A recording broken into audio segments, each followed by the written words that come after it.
എല്ലാവർക്കും സ്നേഹവന്ദനം. ഉൽപ്പത്തി പുസ്തകം 11-ാം അധ്യായത്തിലേക്ക് നമ്മുടെ പഠനം എത്തിയാണ്. 11-ാം അധ്യായത്തിൻ്റെ 1 മുതൽ 4 വരെയുള്ള വചനങ്ങളാണ് ഇന്ന് നമ്മൾ ചിന്തിക്കാനായിട്ട് ആഗ്രഹിക്കുന്നത്. നമുക്കെല്ലാവർക്കും വളരെ പരിചയമുള്ള, ഒരുപക്ഷെ കേട്ടിട്ടുള്ള ബാബേൽ ഗോപുരത്തിൻ്റെ ആ ചരിത്രമാണ് ഇവിടെ വിവരിക്കുന്നത്. ആ വാക്യങ്ങൾ നമുക്കൊന്ന് വായിക്കാം. ഭൂമിയിലൊക്കെയും ഒരേ ഭാഷയും ഒരേ വാക്കും ആയിരുന്നു. എന്നാൽ അവർ കിഴക്കോട്ട് യാത്ര ചെയ്ത് ശിനാർ ദേശത്ത് ഒരു സമഭൂമി കണ്ട് അവിടെ കൂടിയിരുന്നു. അവർ തമ്മിൽ, വരുവിൻ, നാം ഇഷ്ടിക അറുത്ത് ചുടുക എന്ന് പറഞ്ഞു. അങ്ങനെ അവർ ഇഷ്ടിക കല്ലായും പശമണ്ണ് കുമ്മായമായും ഉപയോഗിച്ചു. വരുവിൻ, നാം ഭൂതലത്തിലൊക്കെയും ചിതറിപ്പോകാതിരിപ്പാൻ ഒരു പട്ടണവും ആകാശത്തോളം എത്തുന്ന ഒരു ഗോപുരവും പണിയുക, നമുക്ക് ഒരു പേരുമുണ്ടാക്കുക എന്ന് അവർ പറഞ്ഞു. പ്രളയത്തിന് ശേഷം ജനതകൾ വർദ്ധിച്ചു, മനുഷ്യർ വർദ്ധിച്ചു. എങ്കിലും അവർക്കെല്ലാം ഒരേ ഭാഷയായിരുന്നു. ബാബേൽ ഗോപുരത്തിലെ ആ കലക്കത്തിൻ്റെ സംഭവത്തിന് മുമ്പ് ആദാം മുതൽ ഈ പറയുന്ന സകല ജനവിഭാഗത്തിനും ഒരൊറ്റ ഭാഷയാണ് ഉണ്ടായിരുന്നത്. അവരെല്ലാവരും ഉപയോഗിച്ചിരുന്നത് ഒരേ വാക്കുകൾ തന്നെയാണ്. വളരെ സെൻസിബിളായിട്ടുള്ള ഒരു പ്രസ്താവനയാണത്. കാരണം ഒരുവനിൽ നിന്ന് മനുഷ്യജാതിയെ മുഴുവനും ദൈവം ഉളവാക്കി എന്നതാണ് അടിസ്ഥാനമായി കിടക്കുന്നത്. അതുകൊണ്ട് തന്നെ ഒരപ്പൻ്റെയും അമ്മയുടെയും മക്കൾ, അവരിൽ നിന്ന് ഉത്ഭവിച്ച സന്തതി പരമ്പരകൾ ഒരു ഭാഷ സംസാരിക്കുക എന്നതിനെക്കുറിച്ച് കൂടുതൽ ആശയക്കുഴപ്പത്തിൻ്റെ ആവശ്യം നമുക്കില്ല, ആശങ്കകളുടെ ആവശ്യം നമുക്കില്ല. അത് വളരെ സ്വാഭാവികമായിട്ടുള്ള ഒരു കാര്യമാണ്. അപ്പോൾ ഭൂമിയിൽ എല്ലായിടത്തും ഒരു ഭാഷയായിരുന്നു. ആ ഭാഷ ഏതായിരുന്നു എന്നതിനെക്കുറിച്ച് പല ആളുകൾ പല തർക്കങ്ങളും സംവാദങ്ങളും നടത്തുന്നതായിട്ട് കണ്ടിട്ടുണ്ട്. അനാവശ്യമായ ഒരു ചർച്ചയാണത് എന്ന് ഞാൻ ചിന്തിക്കുന്നു. കാരണം അതേത് ഭാഷയാണെന്ന് നിർണ്ണയിക്കാനായിട്ട് നമുക്ക് യാതൊരു വിധത്തിലുള്ള തെളിവുകളും ഇന്നില്ല. ചിലർ ആദ്യത്തെ ഭാഷ എബ്രായ ഭാഷയാണ് എന്ന് ചിന്തിക്കാറുണ്ട്. നമുക്കതിനെക്കുറിച്ച് വ്യക്തമായിട്ടുള്ള തെളിവുകളൊന്നുമില്ല. ഏബർ എന്ന മനുഷ്യനിൽ നിന്നാണ് എബ്രായർ ഉണ്ടായത് എന്ന് നമ്മൾ പറഞ്ഞു. ഏബർ സംസാരിച്ചിരുന്ന ഭാഷ അതേതായിരുന്നു എന്ന് നമുക്കറിയില്ല. എന്തായാലും എബ്രായ ജനത സംസാരിച്ചിരുന്നത് എബ്രായ ഭാഷയായിരുന്നു എന്ന് നമുക്കറിയാം. എന്നാൽ ബാബേലിന് മുമ്പ് എല്ലാവരും സംസാരിച്ചിരുന്നത് എബ്രായ ഭാഷയായിരുന്നു എന്നതിന് നമുക്ക് തെളിവുകളില്ല. എന്നാൽ ഈ മനുഷ്യൻ്റെ ഭാഷയെക്കുറിച്ച് നമ്മൾ മനസ്സിലാക്കുമ്പോൾ ഇന്ന് ലോകത്തിലെ പ്രമുഖ ചിന്താഗതിയായ പരിണാമവാദം, പരിണാമത്തിൻ്റെ അടിസ്ഥാനത്തിൽ ഭാഷയെ വിശദീകരിക്കാൻ ശ്രമിക്കുന്ന പരിണാമവാദികളുണ്ട്. അവർ പറയുന്നത് മനുഷ്യന് ആദ്യം ഭാഷയില്ലായിരുന്നു, പിന്നീട് ആംഗ്യ ഭാഷ ഉപയോഗിക്കാൻ തുടങ്ങി, പിന്നീട് എപ്പോഴോ മനുഷ്യൻ ചില വാക്കുകളൊക്കെ, ശബ്ദങ്ങളൊക്കെ പുറപ്പെടുവിക്കാൻ തുടങ്ങി. അങ്ങനെയാണ് ഭാഷകൾ ഡെവലപ്പ് ചെയ്തതെന്നാണ്. അതായത് പരിണാമ പ്രക്രിയയിൽ മനുഷ്യന് വന്നു കിട്ടിയ ഒരു ഘടകമാണ് ഈ ഭാഷയെന്നാണ്. പക്ഷേ അത് ശരിയായൊരു നിഗമനമല്ല. മനുഷ്യൻ്റെ തലച്ചോറിൽ തന്നെ ഭാഷ മനസ്സിലാക്കുവാനും ആശയവിനിമയം ചെയ്യുവാനുമുള്ള ഭാഗമുണ്ട്. അത് ബിൽറ്റിന്നാണ്, മനുഷ്യനിൽ സൃഷ്ടിയിൽ തന്നെ ഉള്ള ഒരു പ്രത്യേകതയാണ്.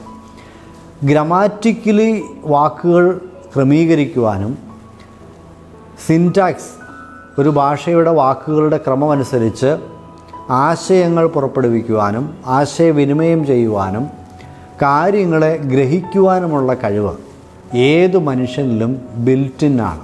അത് പുറമേ നിന്ന് നമ്മൾ അക്വയർ ചെയ്ത പരിണാമത്തിൻ്റെ ഭാഗമായി, വളർച്ചയുടെ ഭാഗമായി മനുഷ്യനിലേക്ക് കൂട്ടിച്ചേർക്കപ്പെട്ട ഒന്നല്ല. അത് സൃഷ്ടിയിൽ തന്നെ ഉള്ള ഒരു കഴിവാണ് ഭാഷയുടെ കഴിവ്, അല്ലെങ്കിൽ ഭാഷ പഠിക്കാനും സംസാരിക്കാനുള്ള കഴിവെന്ന് പറയുന്നത്. അപ്പോൾ ആ നിലയിൽ മനുഷ്യനുള്ള കാലം മുതൽ, ആദം ഹവ്വയും മുതൽ ഭാഷ ഉള്ളവരായിരുന്നു. അവർ സംസാരിക്കുന്നവരായിരുന്നു, ആശയവിനിമയം ചെയ്യുന്നവരായിരുന്നു എന്ന കാര്യത്തിൽ നമുക്ക് സംശയമൊന്നുമില്ല.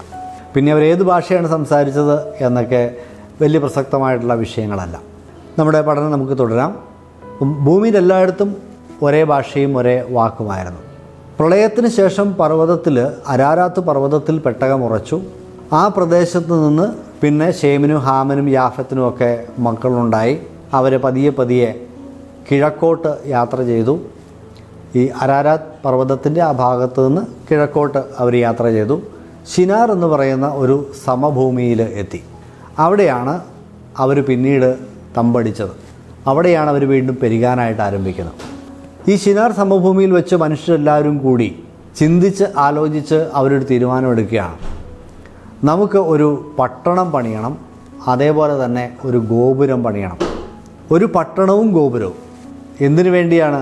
2 കാരണങ്ങളാണ് അവരതിനെക്കുറിച്ച് പറഞ്ഞത്. ഒന്ന്, നമ്മൾ ഭൂതലത്തിലെങ്ങും ചെതറിപ്പോകാതിരിക്കാൻ വേണ്ടിയാണ്. 2, നമുക്കൊരു പേരുണ്ടാക്കാൻ വേണ്ടിയാണ്, സ്വന്തമായ ഒരു പേര് ഉണ്ടാക്കാൻ വേണ്ടിയാണ്. ഈ 2 കാരണങ്ങളാണ് ഈ പട്ടണവും ബാബേലിൽ ഗോപുരവും പണിയാനായിട്ട് കാരണമായി മനുഷ്യർ പറഞ്ഞത്. വേറെ പല കാരണങ്ങളെക്കുറിച്ച് വേദശാസ്ത്രികൾ ചിന്തിക്കാറുണ്ട്, പല വ്യാഖ്യാതാക്കളും പലതും പറയാറുണ്ട്. അത് ദൈവത്തിനെതിരെയുള്ള ഒരു മത്സരമായിട്ടാണ് ഒന്നാമത് നമ്മൾ കാണുന്നത്. കാരണം ഭൂതലത്തിലെങ്ങും ചെതറിപ്പോകാതിരിക്കാൻ 9-ാം അധ്യായത്തിൽ പ്രളയത്തിന് ശേഷം ദൈവം പറയുന്നുണ്ട്, നിങ്ങൾ ഭൂമിയിൽ എങ്ങും നിറയണം എന്ന് പറയുന്നുണ്ട്. ഭൂമിയിൽ നിറയണം, ഭൂമിയുടെ എല്ലാ ഭാഗത്തേക്കും മനുഷ്യർ പരക്കണമെന്ന് ദൈവം ആഗ്രഹിച്ചു. പക്ഷേ ഇവിടെ പാപത്തിൽ വീണ മനുഷ്യൻ, അല്ലെങ്കിൽ ദൈവത്തോട് ബന്ധം വേർപെട്ട മനുഷ്യൻ, ആ മനുഷ്യൻ്റെ വികലമായ ചിന്തയിൽ, ദൈവത്തിൻ്റെ പ്രമാണങ്ങളോട് മത്സരിക്കുന്ന അവൻ്റെ ചിന്തയിൽ അവൻ പറയുകയാണ്, ദൈവം നമ്മളോട് ഭൂമിയിൽ എല്ലായിടത്തും പരക്കാനാണ് പറഞ്ഞത്, പക്ഷെ നമുക്ക് ഈ ഭൂമിയിൽ ചെതറിപ്പോകാതിരിക്കേണ്ടതിന് ഒരു സ്ഥലത്ത് തന്നെ ഒരുമിച്ച് കൂടി നമുക്ക് യുണൈറ്റഡായിട്ട് നിൽക്കണം, നമുക്ക് ഐക്യത്തോടെ നിൽക്കണം, നമുക്ക് ഒന്നിച്ച് തന്നെ ജീവിക്കണം എന്നവർ ചിന്തിക്കുകയാണ്. രണ്ടാമത് അവർ പറഞ്ഞത്, നമുക്കൊരു പേരുണ്ടാക്കണം, സ്വന്തമായി ഒരു പേരുണ്ടാക്കുക, പ്രസിദ്ധി നേടുക. ഇതാണ് അവരുടെ ആഗ്രഹം എന്ന് പറഞ്ഞത്. അപ്പോൾ അതിനുവേണ്ടി അവരൊരു പട്ടണം പണിതു. അതിനുശേഷം ആ ഗോപുരത്തെക്കുറിച്ച് പറഞ്ഞിരിക്കുന്ന ആകാശത്തോളം എത്തുന്ന ഒരു ഗോപുരം എന്നാണ്. ആകാശത്തോളം എത്തുന്ന ഒരു ഗോപുരം. ചിലരതിനെ സ്വർഗത്തോളം എത്തുന്ന ഒരു ഗോപുരം എന്ന് മനസ്സിലാക്കാറുണ്ട്. ഈ ഷമായിം എന്ന എബ്രായ വാക്കിന് ആകാശമെന്നും സ്വർഗമെന്നും 2 രീതിയിൽ പരിഭാഷ ചെയ്യാൻ സാധിക്കുന്ന ഒരു വാക്കാണ് ഷമായിം.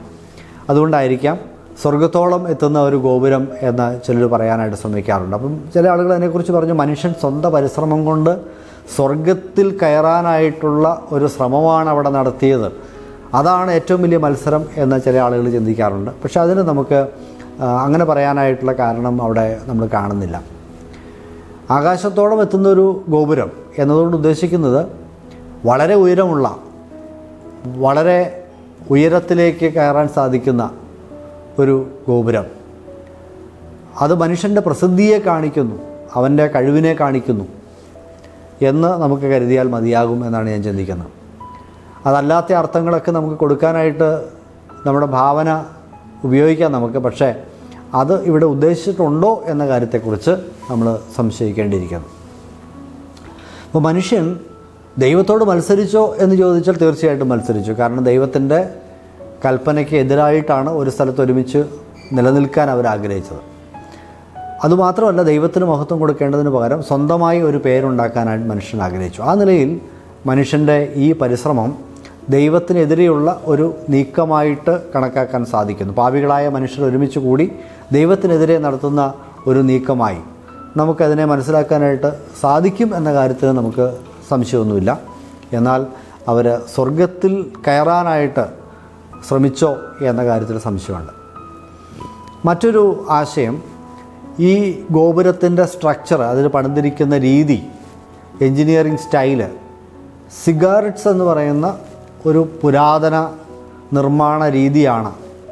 ഒരു ചതുരാകൃതിയിലുള്ള ഒരു തട്ട്, അതിൻ്റെ മുകളിൽ അടുത്ത തട്ട്, അതിനെ ഓരോ തട്ടിലെയും ബന്ധിപ്പിക്കുന്ന ഗോവണികൾ, അങ്ങനെ ഗോപുരമായിട്ട് പണിതുയർത്തുന്ന സിഗാരറ്റ്സ്. ഈ സിഗാരറ്റ്സിനെ കുറിച്ച് ചില ആളുകൾ ചിന്തിക്കുന്നത്, ഇത് ഈ ഗ്രഹങ്ങളെ, സൂര്യനെയും ചന്ദ്രനെയും നക്ഷത്രങ്ങളെയും ഒക്കെ ആരാധിക്കുന്ന, സോഡിയാക് സയൻസിനെ ആരാധിക്കുന്ന ഒരു ക്രമീകരണമാണ് പുരാതന ലോകത്തിൽ എന്ന് ചിന്തിക്കുന്നവരുണ്ട്.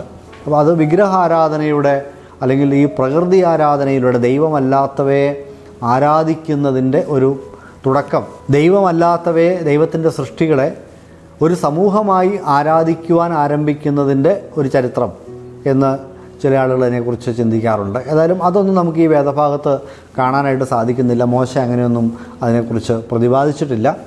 അതുകൊണ്ട് തന്നെ അവിടെ പറഞ്ഞിരിക്കുന്ന 2 കാര്യങ്ങൾ അവർ ചിതറിപ്പോകാതിരിക്കാൻ വേണ്ടിയും അവർക്ക് പേരുണ്ടാക്കാൻ വേണ്ടിയുമാണ് ഈ ഗോപുരം പണിതത് എന്ന് ചിന്തിക്കാനായിട്ട് സാധിക്കും. അതാണ് നമ്മൾ മനസ്സിലാക്കേണ്ടത്. പുരാതന സംസ്കാരങ്ങളെക്കുറിച്ച് പഠനം നടത്തിയിട്ടുള്ള പുരാവസ്തു ഗവേഷകരൊക്കെ ഇത്തരത്തിലുള്ള ഗോപുരങ്ങൾ ഈ ബാബിലോണിയ ആ പ്രദേശങ്ങളിലൊക്കെ ഉണ്ടായിരുന്നു എന്ന് സാക്ഷ്യപ്പെടുത്തിയിട്ടുണ്ട്.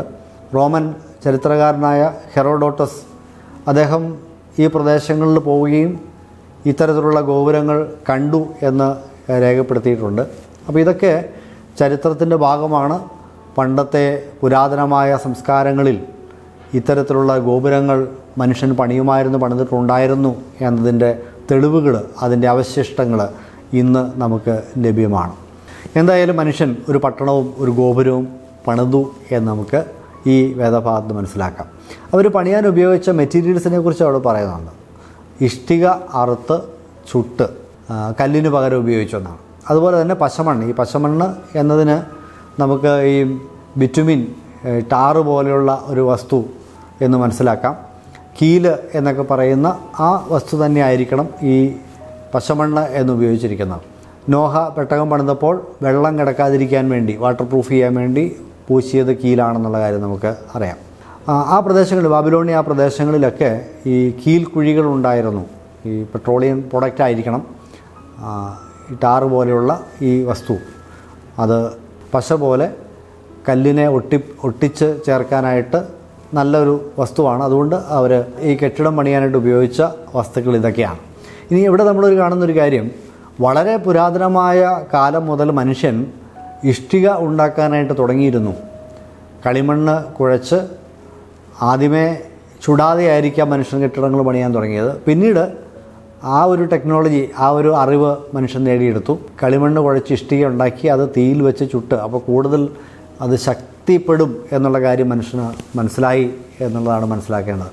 അങ്ങനെ മനുഷ്യവർഗം പുരോഗതിയിലേക്ക് കുതിക്കുന്ന കാഴ്ച നമുക്കിവിടെ കാണാം. എന്തായാലും ബാബേൽ ഗോപുരം പണിയാനായിട്ട് ഉദ്യമിക്കുന്ന മനുഷ്യൻ, ഒരു പട്ടണം പണിയാനും ഗോപുരം പണിയാനുമുള്ള അവരുടെ ഉദ്ദേശം അത്ര നല്ലതായിരുന്നില്ല എന്നാണ് തുടർന്നുള്ള വാക്യങ്ങൾ നമ്മൾ കാണുന്നത്. അതേക്കുറിച്ച് നമുക്ക് അടുത്ത എപ്പിസോഡിൽ ചിന്തിക്കാം. കർത്താവിൻ്റെ നാമം മഹത്വപ്പെടുമാറാകട്ടെ.